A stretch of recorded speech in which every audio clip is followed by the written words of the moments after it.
بسم الله الرحمن الرحيم. السلام عليكم ورحمة الله وبركاته. أعوذ بالله من الشيطان الرجيم. بسم الله الرحمن الرحيم. الحمد لله والصلاة والسلام على أشرف رسول الله وعلى آله الفائزين برضا الله أما بعد. സ്നേഹാദരവുകൾ നിറഞ്ഞ സഹോദരങ്ങളെ, സഹോദരിമാരെ, സർവശക്തനായ അള്ളാഹു നമ്മുടെ ഈ സംഗമം സ്വീകരിക്കട്ടെ. നമ്മുടെ പാപങ്ങൾ അള്ളാഹു പൊറുത്തു തരട്ടെ.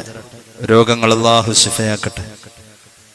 മരണപ്പെട്ടവരുടെ ഖബർ അള്ളാഹു സന്തോഷത്തിലാക്കട്ടെ. തെറ്റുകുറ്റങ്ങൾ അവർക്ക് നമുക്കും അള്ളാഹു നിരുപാധികം മാപ്പാക്കി തരട്ടെ. നമ്മുടെയും കുടുംബത്തിൻ്റെയും സൃഷ്ട ആയുസ് അള്ളാഹു പൊരുത്തപ്പെട്ട വഴിയിലായി ഇസ്സത്തോടെ, സന്തോഷത്തോടെ, ദീർഘായുസോടെ കഴിഞ്ഞ് ഈമാൻ സലാമത്തായി മരിക്കാനുള്ള മഹാഭാഗ്യം അള്ളാഹു നമുക്കെല്ലാവർക്കും നൽകട്ടെ എന്ന് ആദ്യമായി ദുആ ചെയ്യുകയാണ്. അള്ളാഹുവിന് വഴിപ്പെടാനാണ് നമ്മുടെ ആയുസ്സിന്റെ നിയോഗം.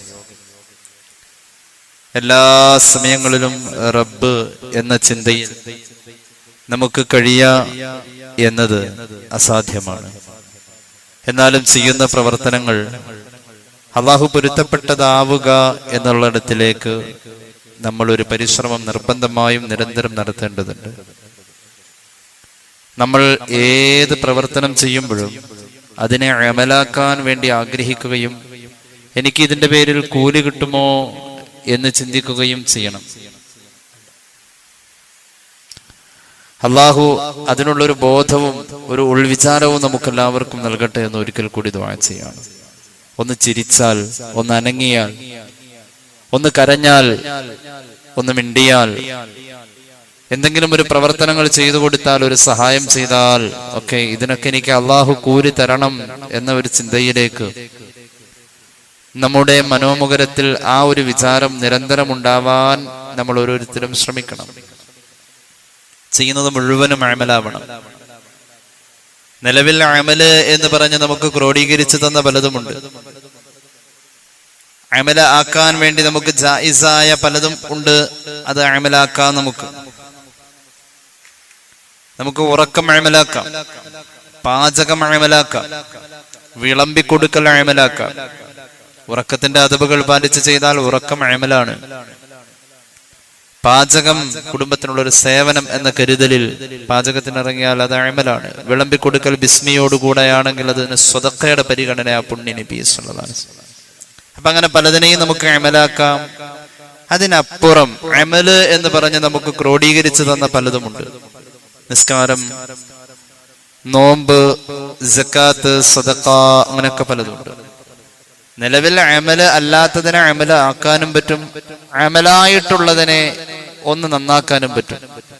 എല്ലാത്തിനും കൂടി ഒറ്റ മരുന്നേ ഉള്ളൂ. പരിശുദ്ധ ഖുർആന്റെ പാരായണം ജീവിതത്തിൽ ശീലമാക്കലാണ്. ഖുർആൻ പാരായണം എത്ര നമുക്ക് നടത്താൻ പറ്റുന്നോ അത്രയും നമ്മുടെ ഉള്ളിൽ ഇതിന് എനിക്ക് അല്ലാഹ് കൂലി തരും എന്ന ചിന്ത വരും. ഏത് കാര്യം ചെയ്യുമ്പോഴും മനസ്സ് ഫ്രഷ് ആവണമെങ്കിൽ ഖുർആൻ പാരായണം ഉണ്ടാവണം. ഖുർആൻ പാരായണം അറിയാത്ത മുസ്ലിം ഇല്ല. കാരണം സൂറത്തുൽ ഫാത്തിഹയെങ്കിലും അറിയാത്തവർ ആരുമില്ലല്ലോ. ഖുർആൻ പാരായണം നിരന്തരം ഉണ്ടെങ്കിൽ അതിന്റെ മനഃശാസ്ത്രപരമായ ഒരു കാഴ്ചപ്പാട് ഹൃദയ സാന്നിധ്യത്തോടുകൂടെ അമല് ചെയ്യാൻ കഴിയും എന്നുള്ളതാണ്. പരിശുദ്ധമായ ഖുർആനിന്റെ പല ആയത്തുകളും അതിലേക്ക് നമ്മെ ഓർമ്മപ്പെടുത്തുകയും ചെയ്യുന്നുണ്ട്. എത്രയാ പറ്റുന്നത് അത്രയും. ഒരു ഉമ്മാക്ക് സൂറത്ത് യാസീൻ ഓതാനേ അറിയും. യാസീൻ തന്നെ ഓതാ. 50 യാസീൻ ഓതും, ചിലപ്പോ 20 യാസീൻ ഓതും. എനിക്കറിയാവുന്ന ഒരു സഹോദരിയുണ്ട്. അവർ ഈ അടുത്ത ദിവസം എന്നോട് പറഞ്ഞു, മരണപ്പെട്ടവരുടെ ഭർത്താവിന് വേണ്ടി ഈ കുറഞ്ഞ കാലം കൊണ്ട് 300 ഖത്തം അവർ ഓതി എന്ന്. അള്ളാഹു കബൂലാക്കട്ടെ. 300 ഖത്തം പ്രിയപ്പെട്ട ഭർത്താവിന് വേണ്ടി 10 വർഷത്തോളം അടുത്ത കാലം കൊണ്ടവർ ഓതി എന്ന്. നിരന്തരം ഖുർആൻ. തൃശ്ശൂർ ജില്ലയിൽ ഒരു ഉമ്മയുണ്ടായിരുന്നു, അവർ മരണപ്പെട്ടു. അള്ളാഹു മഗ്ഫിറത്ത് കൊടുക്കട്ടെ. ഒരു വർഷം 60 അല്ലെങ്കിൽ 50ന്റെയും 60ന്റെയും ഇടയിൽ ഖത്മുൽ ഖുർആൻ ഓതുന്ന ഒരു പഴയ മലബാരി ലിപിയുള്ള ഒരു പഴയ മുസ്ഹഫിൽ ഓതിയിരുന്ന ഒരു ഉമ്മ. അമലുകൾ ഒരുപാടുണ്ട്. ഏത് അമല് ചെയ്താലും ഹൃദയ സാന്നിധ്യം വേണോ എന്നാൽ ഖുർആൻ പാരായണം ഉണ്ടാവണം. അതുമായി ബന്ധപ്പെട്ടിട്ടുള്ള നമ്മൾ പലപ്പോഴും കേട്ടിട്ടുള്ളതുമായ ചില കാര്യങ്ങൾ ഒന്ന് ക്രോഡീകരിച്ച് പറയാനാണ് ഈ കുറഞ്ഞ നേരം ഉദ്ദേശിച്ചിട്ടുള്ളത്. അള്ളാഹു നമുക്ക് അമൽ ചെയ്യാൻ തൗഫീഖ് നൽകട്ടെ. നമ്മുടെ അറിവിൽ അള്ളാഹു ബർക്കത്ത് നൽകട്ടെ. സൂറത്തുൽ ഫാത്തിറിന്റെ 1-2 ആയത്തുകൾ. ബിസ്മില്ലാഹിർ റഹ്മാനിർ റഹീം. ഇന്നല്ലദീന യത്ലൂന കിതാബല്ലാഹ് വഅഖാമുസ് സ്വലാഹ് وأنفقوا مما رزقناهم سرا وعلانية يرجون تجارة لن تبور ليوفيهم أجورهم ويزيدهم من فضله إنه غفور شكور. ഈ ആയത്തുകൾ പറയുന്നത് നമ്മൾ ചെയ്യുന്ന ചില അമലുകളാണ്. ഇന്നല്ലദീന, ഒരു വിഭാഗം ആളുകൾ, തീർച്ചയായും ഒരു വിഭാഗം ആളുകൾ, അവരുടെ ഒന്നാമത്തെ പ്രത്യേകത യത്ലൂന കിതാബല്ലാഹ്, അവർ ഒറ്റക്കിരിക്കുമ്പോ ഖുർആൻ ഓതും. ആരും കേൾപ്പിച്ചിട്ട് ഓതലല്ല, തന്റെ ആസ്വാദനത്തിന്റെ ഓതലിനാണ് തലായത്തില് പറയാം. തന്റെ ഏകാന്തതയിൽ ഖുർആൻ പാരായണം നിരന്തരമുണ്ട്, ആരും ബോധ്യപ്പെടുത്തലല്ല. ആ ഓതിയതിന്റെ കണക്ക് തന്റെ കയ്യിലാ ഉള്ളത്. അങ്ങനെ ഒറ്റയ്ക്കിരുന്ന് ഖുർആൻ പാരായണം നടത്തുന്ന ആളുകൾ, ആദ്യം പറഞ്ഞ അമൽ അതാണ്. അങ്ങനെ ഒറ്റയ്ക്കിരുന്നുള്ള ഖുർആൻ പാരായണം ഉണ്ടെങ്കിലാണ് ഇനി ശേഷം പറയുന്ന അമലുകളിൽ അതിന്റെ കഴമ്പ് നമുക്ക് കിട്ടൂ. രണ്ടാമത് പറഞ്ഞ അമല് അഖാമുസ്സലാ, നിസ്കരിക്കുന്നവർ എന്നല്ല. അഖാമ യുഖീമു എന്ന പ്രയോഗത്തിൽ നിസ്കാരത്തെ അവതരിപ്പിക്കുന്നത് സമയബന്ധിതമായി നിസ്കരിക്കലാണ്. അതിരി പ്രയാസമുള്ള കാര്യമാണ്. എപ്പോഴേലും നിസ്കരിക്കൽ പ്രാധാന്യമുള്ള കാര്യമല്ല. സമയം നിശ്ചയിച്ചിട്ടുണ്ട്. നാം ഇരിക്കുന്ന ഈ ഓഡിറ്റോറിയത്തിന്റെ വിശാല വിസ്തൃതിയിൽ ഇതിന് നിശ്ചയിക്കപ്പെട്ട ചില തൂണുകൾ ഒന്ന് ശ്രദ്ധിച്ചു നോക്കിയാൽ അതിന് കൃത്യമായ അകലം ഉണ്ട്, അതിന് കൃത്യമായ ഉയരമുണ്ട്, അതിന് കൃത്യമായ വണ്ണമുണ്ട്. എല്ലാം ഒരുപോലെ ഇരിക്കാം. ഒന്ന് നോക്കിക്കോളൂ.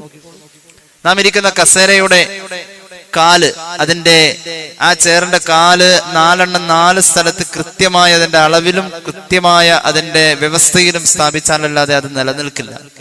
ദീൻ നിലനിൽക്കാൻ കൃത്യമായ വ്യവസ്ഥയിലും സമയത്തിലും സ്ഥാപിക്കപ്പെട്ട ദീനിന്റെ തൂണ്, അത് നിസ്കാരം എന്ന് പുണ്യ നബി സല്ലല്ലാഹു അലൈഹി വസല്ലം അതിന് സ്ഥാപിക്കപ്പെട്ടിട്ടുള്ള ഏറ്റവും ഉചിതമായ നേരം അത് അതിന്റെ ആദ്യ നേരമാണ്. അവ്വൽ വഖത്ത്, സമയബന്ധിതമായി നിർവഹിക്കുക എന്നതാണ് രണ്ടാമത് പറഞ്ഞ അമല്. വഅഖാമുസ്സലാഹ്, നിസ്കാരത്തെ സമയബന്ധിതമായി നിർവഹിക്കാം. ആദ്യം പറഞ്ഞത് ഖുർആൻ തനിച്ചിരുന്നോത, അതിനുശേഷം നിസ്കാരത്തെ സമയബന്ധിതമായി നിർവഹിക്കാം. രണ്ടാമത് പറഞ്ഞ നിസ്കാരത്തെ സമയബന്ധിതമായി നിർവഹിക്കുന്നതിന് ആദ്യം പറഞ്ഞത് ഉണ്ടായേ പറ്റൂ. ബേസ് അതാണ്. തനിച്ചിരുന്നുള്ള ഖുർആൻ പാരായണം, ആസ്വദിച്ചുകൊണ്ട് തന്റെ റബ്ബിന്റെ തൃപ്തിക്ക് വേണ്ടിയിട്ടുള്ള ഖുർആൻ പാരായണം, ഒരു പേജ് മതി. അത് ഉണ്ടെങ്കിൽ രണ്ടാമത് പറഞ്ഞ് കൃത്യമായിട്ട് നടന്നിരിക്കും സമയബന്ധിതമായ നിസ്കാരം. എന്റെ അടുത്ത് മുമ്പൊരിക്കൽ ഒരു സഹോദരൻ അദ്ദേഹത്തിന്റെ മകൾക്ക് ഭർത്താവിനെ തേടുന്ന നേരത്ത് പറഞ്ഞു, നല്ല ആലോചനകളുണ്ട് പറയണം, നിസ്കാരമുള്ളവർ എന്ന് അദ്ദേഹം പറഞ്ഞില്ല, ഖുർആൻ പാരായണം ഉള്ള ചെറുപ്പക്കാർ. അപ്പൊ ഞാൻ ചോദിച്ചു, നിസ്കാരം എന്താ പറയാത്തത്?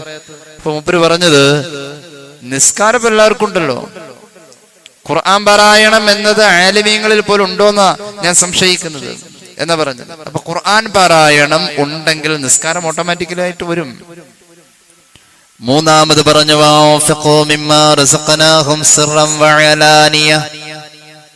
രഹസ്യമായും പരസ്യമായും അള്ളാഹ് കൊടുത്തതൊക്കെ അള്ളാന്റെ പൊരുത്തത്തിൽ ചെലവാക്കാം. ആരോഗ്യമാവാം, ഒഴിവ് സമയമാവാം, സമ്പത്താവാം, സ്വാധീനമാവാം, എന്തു ആവാം. അള്ളാന്റെ പൊരുത്തത്തിൽ എനിക്ക് കൂലി കിട്ടും ഇതിന് എന്ന് ചിന്തിച്ച് ചെലവ് ചെയ്യുന്നവൻ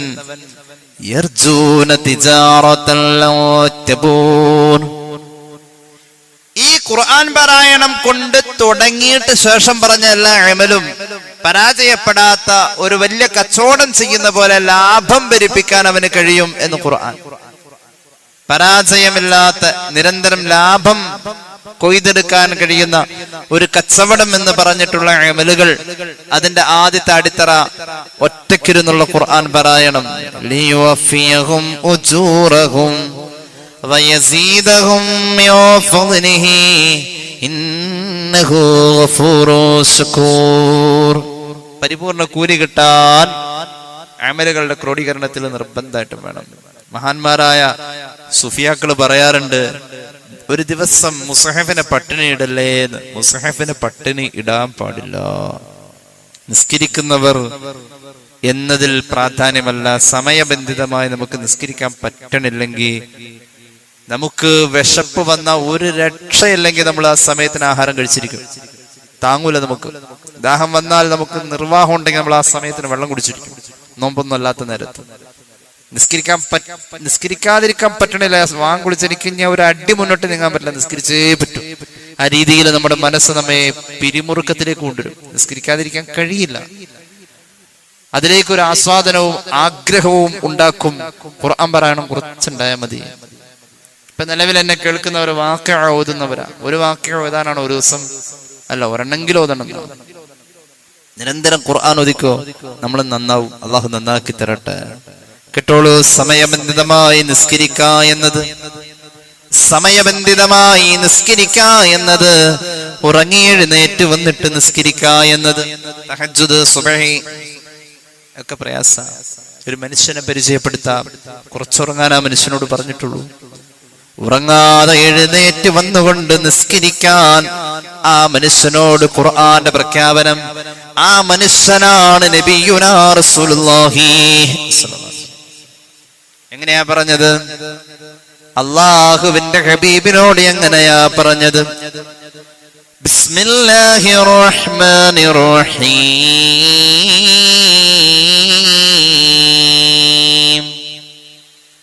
യാ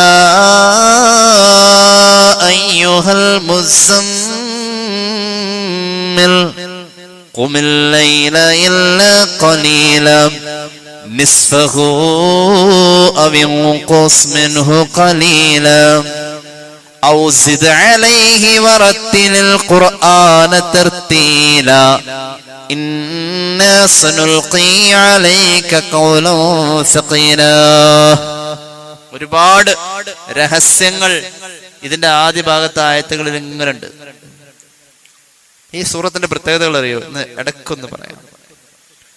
നമുക്കൊരു വിസ ശരിയാകുന്നില്ല, ഒരു ജോലിയുടെ തടസ്സങ്ങളുണ്ട്, എന്തെങ്കിലുമൊക്കെ തടസ്സങ്ങളൊക്കെ ഉള്ള കാര്യങ്ങളൊക്കെ ഉണ്ടെങ്കിൽ ഇതൊരു 3 എണ്ണം സുബഹി കഴിഞ്ഞു 3 എണ്ണം മഗ്രിബ് കഴിഞ്ഞു ഓതിയാൽ മതി. മഹാന്മാർ അങ്ങനെ പറയാറുണ്ട്. കെട്ടുകളഴിയാൻ സൂറത്തുൽ മുസമ്മിൽ. ഏതാ സൂറത്ത്? സൂറത്തുൽ മുസമ്മിൽ. കെട്ടുകൾ അഴിയാൻ സൂറത്തുൽ മുസമ്മിൽ. ശത്രുവിന്റെ ശല്യം ഒഴിവാവാൻ സൂറത്തുൽ മുസമ്മിൽ. ചെറിയ അധ്യായം സൂറത്തുൽ മുസമ്മിൽ. ശരീരത്തിന് ഉന്മേഷമുണ്ടാവാൻ സൂറത്തുൽ മുസമ്മിൽ. തളർച്ചകൾ മാറാൻ സൂറത്തുൽ മുസമ്മിൽ. നീയത്ത് വെച്ചിട്ട് കൂടെ ഓതിയാൽ മതി. ഇതിൽ പറയുന്നത് ഉണർന്ന് വരാൻ, ആവേശത്തോടുകൂടെ വരാൻ. യാ അയ്യുഹൽ മുസമ്മിൽ. മുത്ത് നബിയെ വിളിച്ചു, മുസമ്മിലായ നബിയെ, ഖും, ഉറങ്ങിയോടത്തുനിന്ന് എഴുന്നേൽക്കണേ, എഴുന്നേറ്റ് വരണം. ഉറങ്ങിയിട്ട് എണീറ്റ് വരുന്നതിനാ ഖും എന്ന് പറയാം. അല്ലൈൽ, ഈ രാത്രി ഉറങ്ങിയോടത്ത് എണീറ്റ്. ഇല്ല ഖലീല, കുറച്ചുറങ്ങിയാൽ മതി നബിയേ. അപ്പൊ ഉറക്കച്ചടയുണ്ട്, ക്ഷീണമുണ്ട്. ആ ക്ഷീണം മാറ്റിയിട്ട് ഇങ്ങോട്ട് വരാൻ പറഞ്ഞ സൂറത്ത് ഓതി ആ ക്ഷീണം അങ്ങോട്ട് മാറണം. ഖുമിൽ ലൈല ഇല്ലാ ഖലീല, ഈ രാവിൽ കുറഞ്ഞ സമയം മാത്രം അങ്ങ് ഉറങ്ങ് നബിയേ. നിസ്ഫഹു, കുറഞ്ഞ സമയം ഉറങ്ങ് എന്ന് പറഞ്ഞതിന് പിന്നെയും പകുതിയാക്ക് നബിയേ. അവൻഖുസ് മിൻഹു ഖലീല, പകുതി ഉറങ്ങിയാൽ മതി എന്ന് പറഞ്ഞതിന് പിന്നെയും കുറയ്ക്ക് നബിയേ. ഇങ്ങനെ പറയുന്നോടത്തൊരു മനുഷ്യന്റെ മനസ്സിന് മടുപ്പ് വരാൻ പാടില്ല. കുറഞ്ഞതിൽ അങ്ങ് മാറ്റി വെച്ചതിൽ കൂടുതലും ഉറങ്ങാതെ നോക്ക് നബിയെ. ഈ മനുഷ്യൻ എവിടെ ഉറങ്ങാൻ? വന്നിട്ടങ്ങ് നിസ്കരിക്ക് നബിയെ. അങ്ങനെ ചെയ്തിരുന്നു സയ്യിദുനാ റസൂലുള്ളാഹി. ഒരു തളർച്ചയും ഉണ്ടായിട്ടില്ല, ഒരു ക്ഷീണവും ഉണ്ടായിട്ടില്ല. എന്താണ് ഈ ഉന്മേഷത്തിന്റെ, ആവേശത്തിന്റെ പിന്നിലുള്ള ആ രഹസ്യം? ഖുർആൻ പറഞ്ഞു, വറത്തിലിൽ ഖുർആന തർത്തീല. ഖുർആൻ നന്നായിട്ട് ഓതിയാ മതി, ക്ഷീണം മാറിക്കോളും, തളർച്ച മാറും, നിസ്കരിക്കാൻ ആവേശമുണ്ടാവും. അലാറൻ വേണ്ട, ഖുർആൻ ഓദിക്കോ. അല്ലാഹുവിന്റെ ഹബീബിന്റെ ഒരു പതിവായിരുന്നു ഖുർആൻ ഓതൽ. സ്വഹീഹുൽ ബുഖാരി ഒരു ഹദീസ് പറയുന്നുണ്ട്, സ്വഹാബികൾ ഇങ്ങനെ പ്രകീർത്തിച്ചു കൊണ്ടിരിക്കാ. ഓരോരുത്തരും നബിയെ കുറിച്ച് പറയാ. നമ്മുടെ കാലഘട്ടത്തിൽ കുറെ ആളുകൾ പറയാ, അങ്ങനെ പ്രകീർത്തിച്ച ശിർക്കാണ് മുസ്ലിയാരെ, പോയല്ല പണി നോക്കാൻ പറയും. സ്വഹാബികൾ ചെയ്തത് അങ്ങനെയാണ്, പ്രകീർത്തിക്കലായിരുന്നു. ചിലരിങ്ങനെ പറയാൻ തുടങ്ങി, നബിയുടെ പുകളുകൾ ഇങ്ങനെ പറയാൻ തുടങ്ങി. അന്ന് പ്രധാനമായും പറഞ്ഞിരുന്നത് അല്ലാഹുവിന്റെ ഹബീബിന്റെ ഇബാദത്താ. ഹൈസം ഇബ്നു സിനാൻ എന്ന സ്വഹാബിയിൽ നിന്നും ഇമാം ബുഖാരി ഉദ്ധരിക്കുന്ന ഹദീസാണ്. സദസ്സിൽ സന്നിഹിതരായ സ്വഹാബികളുടെ മുന്നിൽ അല്ലാഹുവിന്റെ ഹബീബിന്റെ പ്രകീർത്തനങ്ങൾ പറയുന്നോടത്ത് മഹാനായ സ്വഹാബി ശ്രേഷ്ഠൻ അബൂ ഹുറൈറ റളിയല്ലാഹു അൻഹു പ്രകീർത്തിക്കാൻ തുടങ്ങി. റസൂലുള്ളാഹിയുടെ ഇബാദത്തിനെ കുറിച്ച് പ്രകീർത്തനത്തിന്റെ വാക്കുകളിൽ കടമായി മഹാനവറുകൾ അവതരിപ്പിക്കാൻ തെരഞ്ഞെടുത്തു. സ്വഹാബി പ്രമുഖനായ അബ്ദുല്ലാഹി ഇബ്നു റവാഹ തങ്ങൾ റസൂലുള്ളാഹിനെ കുറിച്ച് പാടിയത് ഇന്ന അഖാകും ലാ യഖൂലു റഫസ് യഅനി ബിഹി അബ്ദുല്ലാഹി ഇബ്നു റവാഹ. പ്രിയപ്പെട്ട അബ്ദുല്ലാഹി ഇബ്നു റവാഹ റസൂലുള്ളാഹിനെ കുറിച്ച് പ്രകീർത്തിച്ച് പറഞ്ഞത് ഞാൻ ഇവിടെ പറയാം. എന്താണ് അബ്ദുല്ലാഹി ഇബ്നു റവാഹ ഹബീബായ നബിയെ കുറിച്ച് പറഞ്ഞത്? വഫീനാ റസൂലുള്ളാഹി യത്ലൂ കിതാബഹു ഇദാ സഖ മഅറൂഫു മിനൽ ഫജ്രി സാതിഉ അറാനൽ ഹുദാ ബഅദൽ عما فقلوبنا به موقنات أن ما قال واقع يبيت يجافي جنبه عن فراشه إذا استثقلت بالمشركين المضاجع صلاة وتسليم وأزكى تحيتي على المصطفى المختار خير البرية. സഹാബി പാടി വഫീന റസൂലുള്ളാഹി യത്ലൂ കിതാബഹു. തനിച്ചിരുന്ന് ഖുർആൻ ഓതി ആസ്വദിക്കുന്ന ഒരു നബിയാ ഞങ്ങളുടെ കൂട്ടത്തിലുള്ളത്. ആ നബിയുടെ പേരാ മുഹമ്മദ് മുസ്തഫ സല്ലല്ലാഹു അലൈഹി വസല്ലം.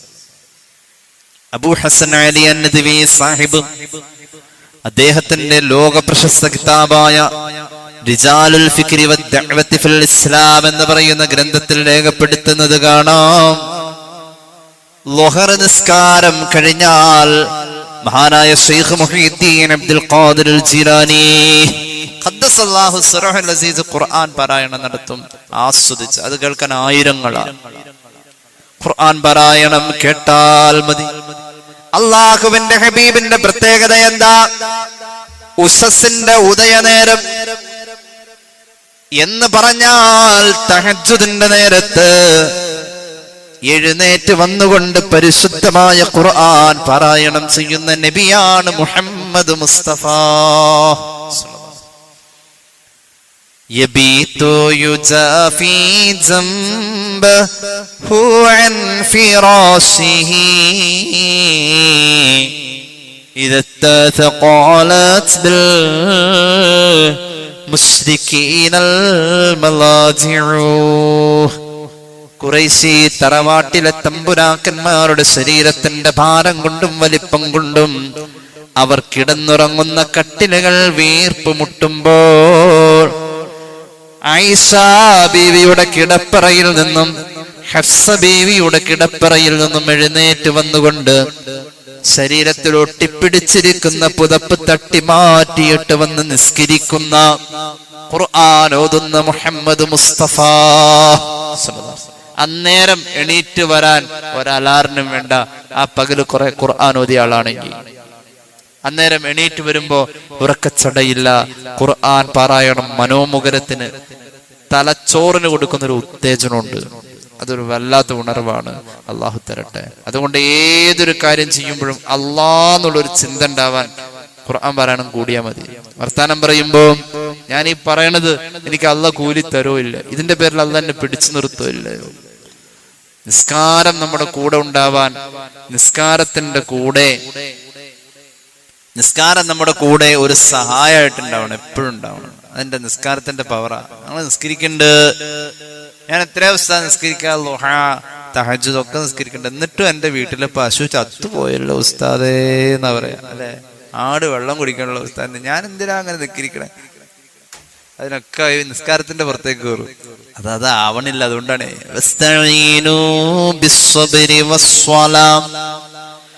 وَإِنَّهَا لَكَبِيرَةٌ إِلَّا عَلَى الْخَاشِعِينَ الَّذِينَ يَظُنُّونَ أَنَّهُمْ مُلَاقُو رَبِّهِمْ وَأَنَّهُمْ إِلَيْهِ راجعون. സൂറത്തുൽ ബഖറ. നിസ്കാരം നിന്റെ കൂടെ സഹായ. നിസ്കാരമാണ്. അതിനെന്ത് ചെയ്യണം? അതിന് ഖുർആൻ ഓതണം. ഞാനൊരു സൂറത്ത് പറയാ, നമ്മൾ സ്ഥിരം ഓതണ ഒരു സൂറത്താണ്. കൂടുതൽ ഓതിയാൽ മതി. ഓതുമ്പോ അതിൻ്റെതായ അതപ്പില് കാണാതെ ഓതാൻ അറിയാം, എന്നാലും കണ്ടോതണം. കാണാതെ ഓതാൻ അറിയാമെന്നാലും കണ്ടോതണം. ഒളുഓടുകൂടെ അതപോടുകൂടെ ഓതണം. വേഗത കുറച്ചോതണം. നോക്കി ഓതുമ്പോൾ കണ്ണിനൊരു കുളിർമ. ഖുർആന്റെ ലിപിയല്ലേ. നോക്കി ഓതലും കണ്ണിന്റെ ഒരു പാരായണം. കണ്ടു ഓതുമ്പോൾ കണ്ണിനും ഒരു പാരായണം, കാതിനും ഒരു പാരായണം. ഖുർആന് വേണ്ടിയിട്ട് നമ്മളൊരു ബഹുമാനത്തോടുകൂടെ കടന്നു വരുന്ന ഉളൂഇന്റെ ഒരുക്കങ്ങൾ എല്ലാം കൂലിയാണ്. അതിനുവേണ്ടി തന്നെ അള്ളാഹു തൗഫീഖ് നൽകട്ടെ. ഉളൂഓടുകൂടിയുള്ള പാരായണത്തിന്റെ പ്രത്യേകതകൾ കൂടുതലാ. ഒരു സൂറത്ത് ഞാൻ പറയാം. പരിശുദ്ധമായ ഖുർആനിന്റെ ഹൃദയമാണ് ആ സൂറത്ത് എന്ന് സയ്യിദുനാ റസൂലുള്ളാഹി. ഖുർആന്റെ ഹൃദയം ഏത് സൂറത്ത്? സൂറത്ത് യാസീൻ. സൂറത്ത് യാസീൻ ഖുർആന്റെ ഹൃദയമാണെന്ന് അല്ലാഹുവിന്റെ ഹബീബ് നബിയുനാ റസൂലുള്ളാഹി ലികുല്ലി ശൈഇൻ ഖൽബ് വഖൽബുൽ ഖുർആൻ. സൂറത്ത് യാസീൻ വല്ലാത്തൊരു സൂറത്ത്, വല്ലാത്തൊരു സൂറത്ത്. യാസീൻ ഇങ്ങനെ കൂടുതൽ ഓതാം. യാസീൻ കൂടുതൽ ഓതുന്ന ആൾക്ക് മരിക്കാൻ നേരം ലാ ഇലാഹ ഇല്ലല്ലാഹ് നാവിൽ ഇങ്ങനെ നേരെ വരും. എന്തുകൊണ്ടാന്നറിയോ? ഈ യാസീന്റെ ക്രോഡീകരണത്തിന്റെ ഒരു വൽഹാസിൽ ലാ ഇലാഹ ഇല്ലല്ലാഹയുടെ ധ്വനിയാണ് ഉത്തേജിപ്പിക്കുക. എന്റെ വക പറഞ്ഞതല്ല. മഹാനായ ഇസ്മായിൽ അൽ ഹഖൽ ബറൂസവി റൂഹുൽ ബയാനിൽ സൂറത്ത് യാസീന്റെ വ്യാഖ്യാനത്തിൽ പറയുന്നുണ്ട്, യാസീന്റെ അക്ഷരങ്ങളുടെ ക്രോഡീകരണം ഒരു മനുഷ്യന്റെ ഖൽബിൽ തൗഹീദിന്റെ ധ്വനി എത്തിക്കാം. യാസീനുമായി നിരന്തരം ബന്ധമുണ്ടോ? എന്നാൽ മരിക്കാൻ നേരം കെലിമ നാവിൽ ഇങ്ങനെ അറിയാതെ വരും. കാരണം യാസീന്റെ ടോട്ടൽ ലാ ഇലാഹ ഇല്ലല്ലാഹ്. അല്ലാഹു തൗഫീഖ് നൽകട്ടെ. അല്ലാഹു അനുഗ്രഹിച്ച യാസീനെ കുറിച്ച് പിന്നൊരിക്കൽ പറയാം. ഒരൽപ്പം പറയാം. യാസീനോദനം അല്ലാഹുവിന്റെ ഹബീബ് സല്ലല്ലാഹു അലാ മുഹമ്മദ് സല്ലല്ലാഹു അലൈഹി വസല്ലം സ്വർഗ്ഗത്തിന്റെ സന്തോഷത്തിലും സൂറത്ത് യാസീൻ. സന്തോഷം വരുമ്പോ നമ്മളങ്ങ് മൂളിപ്പാടാറുണ്ടല്ലോ. അങ്ങനെയുണ്ട്. സന്തോഷം ഉണ്ടെങ്കിൽ ആ പച്ചക്കറി അരിയുമ്പോഴൊക്കെ അങ്ങനെ അറിയാതൊരു പാട്ടൊക്കെ പാടും. സന്തോഷം വരുമ്പോ ഒരു പാട്ട്. സ്വർഗം സന്തോഷമാ, സുഖങ്ങളില്ലാതെപ്പോഴും ആരോഗ്യമാ, അസ്വാജുമൊത്തിയിട്ടെപ്പോഴും ഉല്ലാസമാ, ഹുറുൽ ഹിസാൻ അടുത്തെപ്പോഴും ഇരിപ്പുണ്ട്, താരാട്ട് പാടാൻ തോഴികൾ പലതുണ്ട്. മനോഹരമാ സ്വർഗം, സന്തോഷമാ സ്വർഗം. അള്ളാഹു സ്വർഗം തരട്ടെ. അള്ളാഹുവിന്റെ സ്വർഗം അവൻ ഔദാര്യമായി നമുക്കും നമ്മുടെ കുടുംബത്തിനും മരിച്ചുപോയവർക്കും തരട്ടെ. സ്വർഗത്തിന്റെ അനുഗ്രഹീതമായ കണ്ണിന് കുളിർമയുള്ള കാഴ്ചകൾ, എന്തോ ഒരു രസകരമായ കാഴ്ചകൾ അതിലുണ്ട്. മുന്തിരി തോട്ടവും റുമ്മാനും രസമുള്ളതാ കദളിപ്പഴം തിന്നാനും. കിളക്കണ്ട പൂട്ടണ്ട വെയിൽ കൊള്ളണ്ട, നിനക്കുള്ളതൊന്നും തന്നെ നീ അറിയണ്ട. മോഹിച്ച പഴമടുക്കുന്നതാ കയറണ്ട, പറിച്ചാലുടൻ മുളയ്ക്കുന്നതാ കുറയണ്ട. കാലപ്പഴക്കത്താൽ നീ നരയ്ക്കണ്ട, 33 കവിയണ്ട. സന്തോഷ സ്വർഗം. സന്തോഷം വരുമ്പോൾ മൂളും, സന്തോഷം വരുമ്പോൾ 2 വരി ഒന്ന് പാടും. സ്വർഗവാസികൾ പാട്ടുപോലെ സ്വർഗത്തിൽ പാടാൻ മൂളാൻ, സ്വർഗത്തിന്റെ ആനന്ദത്തിൽ ലയിക്കാൻ അവരിൽ ചുണ്ടിൽ ഒഴുകി ഒഴുകി വരുന്ന അനശ്വരമായ വാക്കുകൾ 3 സൂറത്തുകളാണെന്ന് സയ്യിദുനാ റസൂലുള്ളാഹി. 1 സൂറത്ത് ത്വഹ, 2 സൂറത്ത് യാസീൻ, 3 സൂറത്ത് മറിയം ഹബീബായ മുഹമ്മദ് മുസ്തഫ. ചില റിവായത്ത് 2 സൂറത്ത് യൂസുഫ് എന്നുണ്ട്. സൂറത്ത് യാസീൻ സ്വർഗത്തിലുണ്ട്. സൂറത്ത് യാസീൻ സ്വർഗത്തിലുണ്ട്. ആദം നബിയെ സൃഷ്ടിക്കുന്നതിന്റെ 2000 കൊല്ലം മുമ്പ് അല്ലാഹു റബ്ബുൽ ഇസ്സത്തിന്റെ മുന്നിൽ പാരായണമുണ്ട്. സൂറത്ത് ത്വഹ, സൂറത്ത് യാസീൻ. നബിയുനാ റസൂലുള്ളാഹി വലിയ പഴയ സൂറത്താണ്. ആദം നബിയെ സൃഷ്ടിക്കുന്നതിന്റെ 2000 കൊല്ലം മുമ്പ് അള്ളാഹു പാരായണം ചെയ്തു സൂറത്ത് യാസീനും സൂറത്ത് ത്വാഹയും. ഇനി ഭൂമിയൊക്കെ അവസാനിച്ചു മഹ്ശറയും കഴിഞ്ഞ് സ്വർഗത്തിലെത്തിയാലും അവിടെ സൂറത്ത് യാസീൻ. നല്ല പഴക്കമുള്ള സൂറത്താണ്. ഹബീബായ നബി തങ്ങൾ പഠിപ്പിച്ചു, ഇന്നല്ലാഹ തആല ഖറഅ ത്വാഹ വ യാസീൻ ഖബ്ല അൻ ഖലഖ ആദമ ബിഅൽഫിഅ. ആദം നബിയെ സൃഷ്ടിക്കുന്നതിന് 2000 കൊല്ലം മുമ്പ് അല്ലാഹു താഹ സൂറത്തും യാസീൻ സൂറത്തും പാരായണം ചെയ്തു. ഇത് മലക്കുകൾ കേട്ടു. മഹാനായ ഇസ്മാഈൽ അൽ ഹഖൽ ബറൂസവി റൂഹുൽ ബയാനിൽ ഈ ഹദീസ് പറയുന്നുണ്ട്, ഫഇദാ സമിഅത്തുൽ മലായികതു, അല്ലാഹുവിന്റെ പാരായണം മലക്കുകൾ കേൾക്കുമ്പോൾ ഖാലൂ, അവര് പറയുമായിരുന്നു, തൂബാ ലി ഉമ്മത്തിൻ, ഈ സൂറത്തുകൾ അവതരിക്കപ്പെടുന്ന സമുദായത്തിന് മംഗളം ഞങ്ങൾ നേരുന്നു. വതൂബാ ലി അൽസുനിൻ തതകല്ലമു ബിഹാദാ, സൂറത്ത് ത്വാഹയും സൂറത്ത് യാസീനും ഒരു വട്ടം ഓതാൻ ഭാഗ്യമുള്ള നാവേ, നിനക്ക് ഞങ്ങൾ മംഗളം നേരുന്നു. വതൂബാ ലി അജ്വാഫിൻ തഹ്മിലു ഹാദാ, സൂറത്ത് ത്വാഹയും സൂറത്ത് യാസീനും മനപ്പാടമുള്ള ഖൽബിന്റെ ഉടമേ, നിന്റെ ഹൃദയത്തിലേക്ക് അല്ലാഹുവിന്റെ ഐശ്വര്യമുണ്ടാവട്ടെ എന്ന് ഞങ്ങൾ പ്രാർത്ഥിക്കുന്നു എന്ന് അന്ന് മലക്ക് ദുആ ചെയ്തിട്ടുണ്ടെന്ന് സയ്യിദുനാ റസൂലുള്ളാഹി. ഒരാൾ മരണാസന്നനാണ് എങ്കിൽ സൂറത്ത് യാസീൻ കേൾപ്പിക്കണേ. യാസീൻ കേട്ട് മരിച്ചാൽ ആ മനുഷ്യന് അള്ളാഹുവിന്റെ മഹാന്മാരായ മലക്കുകൾ ജനാസാനുഗമനത്തിൽ അയാളുടെ കൂടെ ഉണ്ടാകുമെന്ന് സയ്യിദുനാ റസൂലുള്ളാഹി. പിന്നീട് വിശദീകരിക്കാൻ നമുക്ക്. ഏതായാലും പരിശുദ്ധമായ ഖുർആന്റെ പാരായണം നിരന്തരം ഉണ്ടായാൽ നമുക്ക് ജീവിതത്തിൽ കിട്ടുന്ന ഏറ്റവും വലിയ നേട്ടം നമ്മുടെ അമലുകൾക്ക് ഹൃദയ സാന്നിധ്യം ഉണ്ടാകും. അള്ളാഹു തൗഫീഖ് നൽകട്ടെ. ഇത് മഹാന്മാരെ കണ്ടെത്തിയ ഒരു തത്വമാണ്. ഒരുപാട് ഖത്തോദി ആളുകളൊക്കെ ഉണ്ട്.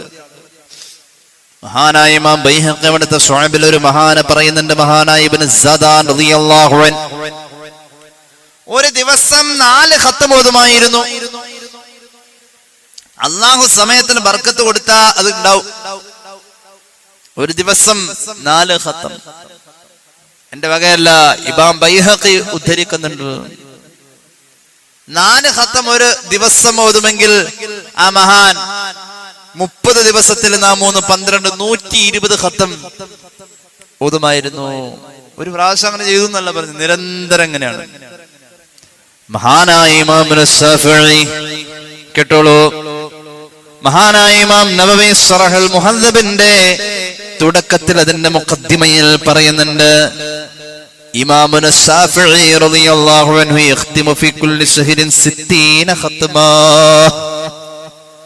60 ഖത്തം ഒരു മാസം ഇമാം ശാഫിഈ റളിയല്ലാഹു അൻഹു. അപ്പൊ ഒരു ദിവസം 2 ഖത്തം, ഒരെണ്ണം പകല് ഒരെണ്ണം രാത്രി. രാത്രിയിലെ ഖത്തം നിസ്കാരത്തിന്റെ അകത്ത്. അവരൊക്കെ ഒരുപാട് ഇബാദത്ത് ചെയ്തു, ഒരുപാട് ഇബാദത്ത്, നിരന്തരം ഇബാദത്ത് തന്നെ. ഖുർആൻ ഓതിക്കൊണ്ടൊരു മഹാൻ മരണപ്പെട്ടു. സ്വഹാബിയായ ഉസ്മാൻ ഇബ്നു അഫ്ഫാൻ നിരന്തരം ഖുർആനോ തന്നെ. ഖുർആനിന്റെ ക്രോഡീകരണത്തിൽ ആ ജീവിതത്തിന് വലിയ ബന്ധമുണ്ട്. സൂറത്തുൽ ബഖറ ഓതുമ്പോഴാ മരണം. ആ ശരീരത്തിൽ നിന്നും പൊടിഞ്ഞു വീണ രക്തം ആ മുസഹഫിന്റെ പകർപ്പിൽ വീണിട്ടുണ്ട്. ഉസ്മാൻ ഇബ്നു അഫ്ഫാൻ നിസ്കാരത്തിന്റെ ലഹരി കിട്ടിയ മഹാനാണ്. നിസ്കാരത്തിന്റെ ലഹരി കിട്ടിയ മഹാനാണ് ഉസ്മാൻ. എന്തുകൊണ്ട്? നിസ്കാരത്തിന്റെ ലഹരി കിട്ടാൻ ഖുർആൻ ഓതി, ഒരുപാട് ഓതി ഓതി ഓതി. ഫത്ഹുൽ ബാരിയിൽ കാണാം ഹദീസ് ഇസ്നാദുൻ സ്വഹീഹ് എന്നാണ് ഇബ്നു ഹജർ തങ്ങൾ ഹദീസ് പറഞ്ഞിട്ട് പറയുന്നത്, അനിസ്സാഇബ് ഇബ്നു യസീദ് അന്ന ഉസ്മാൻ ഖറഅൽ ഖുർആന ലൈലതൻ ഫീ റകഅത്തിൻ ലം യുസല്ലി ഗൈറഹാ. വിത്ർ നിസ്കരിക്കുമ്പോ അൽ ബഖറ കഴിഞ്ഞാൽ, വിത്ർ നിസ്കരിക്കുമ്പോൾ ഫാത്തിഹ കഴിഞ്ഞാൽ നേരെ അൽ ബഖറ അവിടെ നിന്ന് തുടങ്ങിയ പിന്നെ ഖുർആന്റെ ലഹരിയാണ്. നിസ്കാരത്തിൽ ഖുർആന്റെ ലഹരി സയ്യിദുനാ ഉസ്മാൻ നിസ്കാരത്തിന്റെ ഭാരമറിയാതെ പോയി.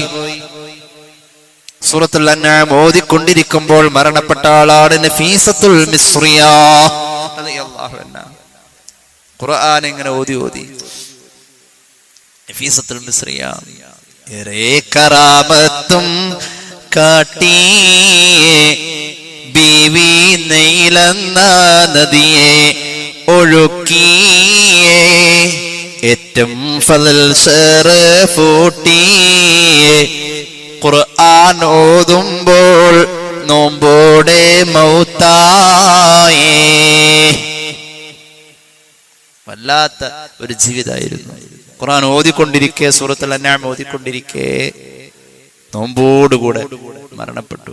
ബീവി നഫീസത്തുൽ മിസ്രിയ ഏറെ വീരീത ശറഫ് മികന്തുള്ള ബിബരം വിലായത്തിൽ പൂത്തുള്ള നല്ല വളർമാന നഫീസത്തുൽ മിസ്രിയ ബാബി ഖിയാമത്തെ ഓർത്തല്ലോ ബീവി വലിയോനിൽ ദുആതോനെ ചേർത്തല്ലോ വീടുള്ളിൽ ഖബറും പണിതല്ലോ അതിൽ ബി ഒരുപാട് ഖത്തം തീർത്തല്ലോ. ബെഡ്റൂമില് ഖബർ കുഴിച്ച് ഖത്തോതി. എത്രയാന്നറിയോ? ഒരു റിവായത്ത് അനുസരിച്ച് 6000, ഒരു റിവായത്ത് അനുസരിച്ച് 2000, ഒരു റിവായത്തിൽ 1900, ഒരു റിവായത്തിൽ ആ കിടപ്പ് മുറിയിൽ ആ ഖബറിൽ 190 ഖത്തം. അല്ലാഹു തൗഫീഖ് നൽകട്ടെ. അമൽ ചെയ്തവരൊക്കെ ഖുർആൻ ഓതിയിട്ടുണ്ട്. അമൽ ചെയ്തവരൊക്കെ ഖുർആൻ ഓതിയിട്ടുണ്ട്. നമുക്ക് മോദണം. അല്ലാഹുവേ നീ തൗഫീഖ് നൽകണേ. അല്ലാഹ് ഞങ്ങളുടെ അമലുകൾക്ക് ബർക്കത്ത് ഉണ്ടാവണം. അതിന് ഖുർആൻ പാരായണം വേണം. നീ ഞങ്ങളെ സഹായിക്കണേ അല്ലാഹ്.